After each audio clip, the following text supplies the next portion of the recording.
This is a very solemn day, and I can't think of a better weather situation for us. You know, the narrator talked about memories of that day, September 11th, 2001. I was a battalion commander in a command and staff meeting in Friedberg, Germany, Task Force Bandit 137 Armor.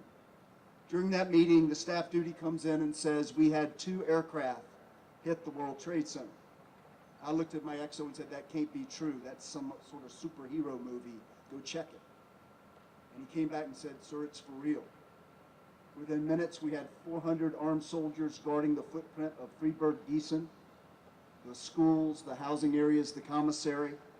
And within months, we were consolidating our combat gear in Baghdad. It happened really quick.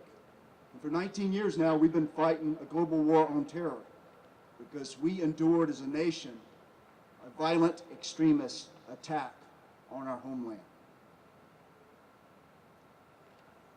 Good morning, and thank you all for being here today on this somber occasion.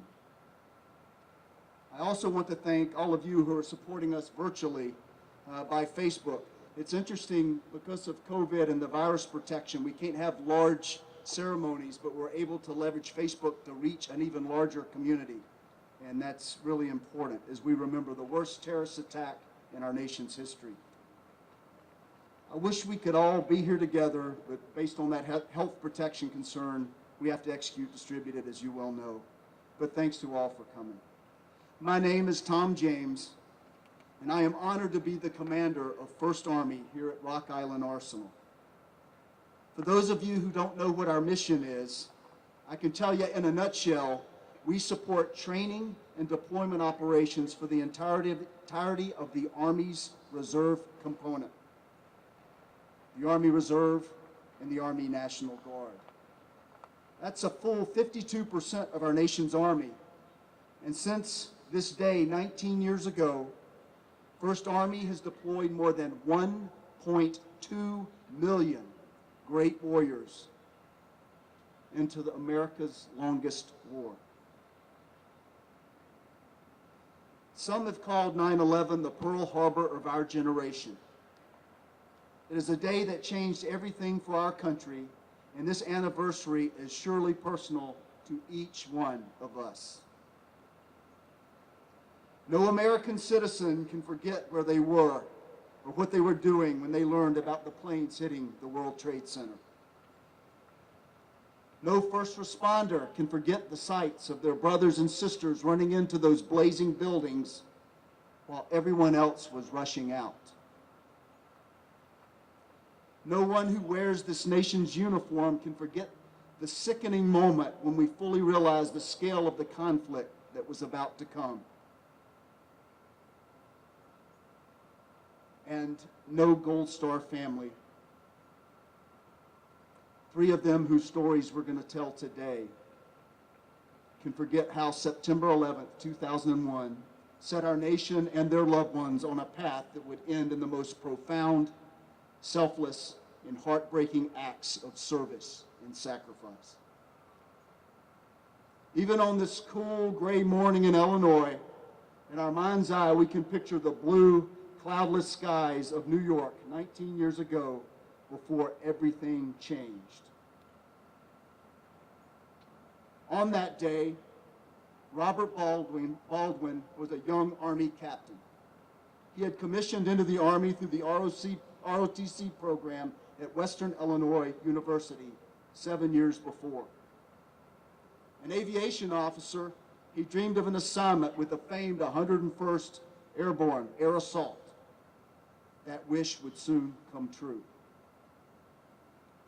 On 9/11, Joshua Steele was a junior at the University of Missouri, Rolla. The Illinois native who attempted to read War and Peace at the age 8 had always planned on serving his country, but he now knew he would be commissioning into an army at war. And Kyle Wright was a middle schooler in Plainfield, Illinois, on that fateful Tuesday morning. Kyle's grandfather had served in World War II, Korea, and Vietnam. His father had been a medic with the 82nd Airborne Division. As Kyle watched the Twin Towers crumble, he too made the decision to serve that day. Rich Wright, Kyle's father, once described his boy like this: "There was nothing extraordinary about him, but then he was extraordinary in every way." On this awful anniversary, I find myself reflecting on Rich's astute observation. Indeed, America is filled with ordinary people. People with heartfelt plans, with big dreams, with unparalleled opportunities. And yet, generation after generation, some of them put all of that on hold and step forward to become truly extraordinary, to answer their nation's call and risk absolutely everything for their country. Today, we are likely to be inundated with images of 19 years ago, the moment the plane struck, the faces of those who wished to do us harm, the ruins, and the wreckage. It is right, important, to remember all of that, because this day altered the fabric of our nation irrevocably. But the American story didn't stop on September 11th, 2001. The story, as I see it, is that we rose from the ashes, literally, thanks to the men and women who saw that day as a call to service and action. From the ashes rose Captain Josh Steele, an Illinois farm kid who told his mother as a child that he'd be willing to give his life for his country. Commissioned as an Army engineer in 2002, he spent his entire career as a soldier in a post-9/11 world. He deployed to Iraq, then the Republic of Georgia, then Afghanistan. On June 17, 2007, Josh and 2 other soldiers were killed when an improvised explosive device hit their Humvee. On the day he was buried back in Illinois, his older brother, an Air Force Master Sergeant, and his sister, an Army First Lieutenant, rendered him a final salute. He became the 5th soldier from the Quad Cities area to die in uniform in just 7 weeks.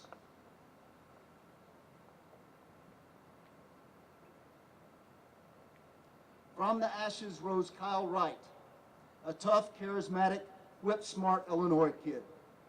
He enlisted after his high school graduation in 2006, and the Army immediately recognized his aptitude for languages. Within a couple of years, he was fluent in Arabic and was assigned to the Army's newest Stryker Brigade. He fell in love before he headed to Afghanistan in 2009, deploying in the same unit as his brother-in-law, an Army supply sergeant.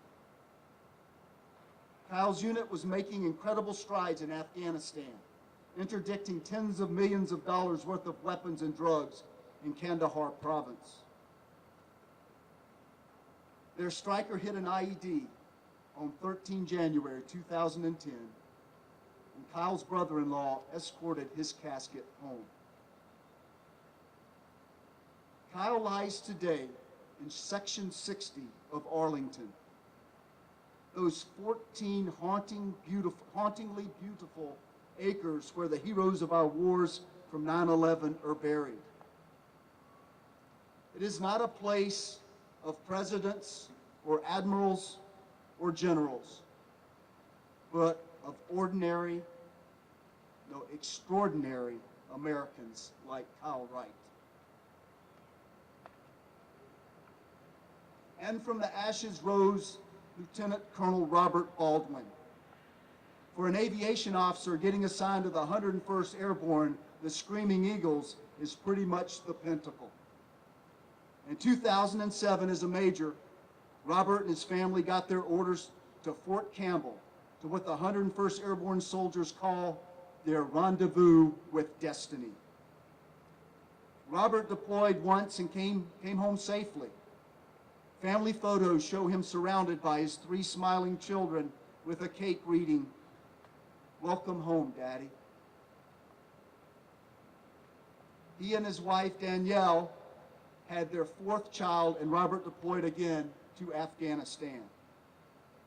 On September 21st, 2010, the helicopter Robert was flying in crashed about 50 miles northeast of Kandahar, marking one of the deadliest days for the 101st Airborne since 9/11. 9 would perish, including another young soldier from Illinois. Robert, too, now rests in Arlington in the hallowed grounds of Section 60.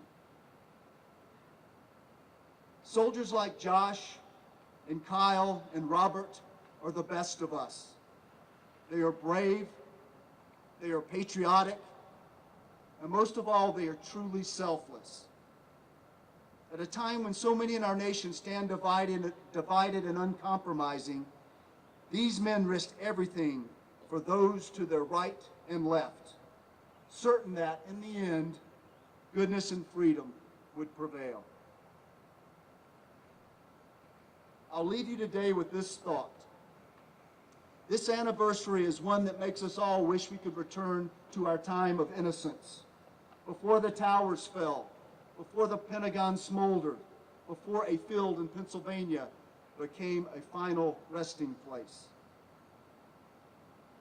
But even as we mourn the tragedy of 9/11, I'd ask us to remember those moments of allegiance, decency, even beauty that followed that horrible morning. Remember the American flags that hung from what seemed like every window and balcony.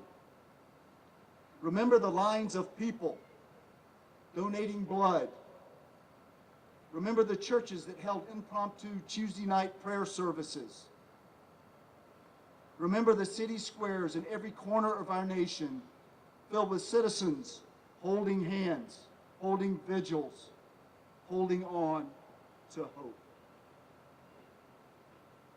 If there is to be a legacy of 9/11, let it be the days and weeks that followed the horror and heartache. Let it be that we remember all that binds us together rather than that divides us. Let it be that we discover common purpose and common ground. And let it be that it stoked a fire in the hearts of patriots like Josh and Kyle and Robert. Heroes who remind us that the reason America is extraordinary is because of the most ordinary of men and women who walk among us. So thank you on this solemn morning. God bless you. God bless all of those who lost their lives on 9/11. God bless our troops, our first responders, our Gold Star families, and God bless the United States of America.